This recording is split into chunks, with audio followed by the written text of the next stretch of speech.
তিন রাকাত ভিতর নামাজের নিয়ত। নাওয়াইতু আন উসাল্লি লিল্লাহি তাআলা সালাসা রাকাতি সালাতিল উইতর ওয়াজিবুল্লাহি তাআলা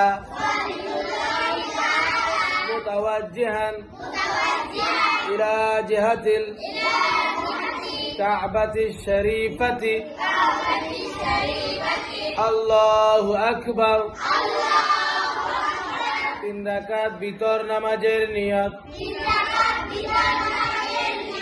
নাওয়াইতু আন উসাল্লি লিল্লাহি তাআলা সালাসা রাকাতি সালাতিল উইতর ওয়াজিবুল্লাহি তাআলা মুতাওয়াজ্জিহান ইলা জিহাতিল কাবাতিশ শরীফাতি আল্লাহু আকবার। তাহলে ভিতর নামাজের নিয়ত কয় রাকাত? তিন রাকাত। নাওয়াইতু আন উসাল্লি লিল্লাহি তাআলা সালাসা কয় রাকাত? সালাসা রাকাতি সালাসা কয় রাকাত বলেন? তিন রাকাত। সালাতিল উইতর সালাতিল উইতর ওয়া তা র বলেন ওয়া ওয়াও তা র ওয়া তা জের উইত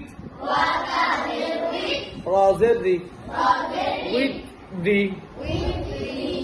তো এখানে ওয়াকফ বললে উইথ উইথ উইথ এভাবে উচ্চারণ করতে হবে, ঠিক আছে?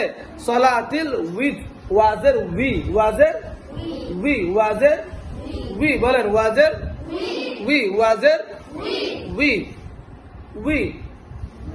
অনেকে ওয়াজের বি বলে, ওয়াজের বি, যেমন আমরা বাংলাদেশ ভিতর বলা হয়, বাংলাদেশ কি বলা হয়? ভিতর। কারণ ওয়াজের উই উইর উচ্চারণ বাংলাতে আসে না, বাংলাতে কি আসে না। উইথ সালাতিল উইথ সালাতিল বলেন সালাতিল উইথ সালাতিল উইথ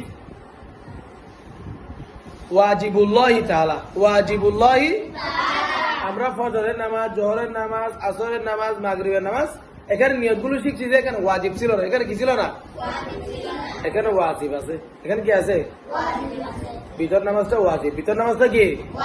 সেজন্য এখানে এটা বলতে হবে কি ওয়াজিবুল্লাহি তাআলা মুতাওয়াজ্জিহান ইলা জিহাতিল কাবাতি শরীফাতি আল্লাহু আকবার। ধন্যবাদ।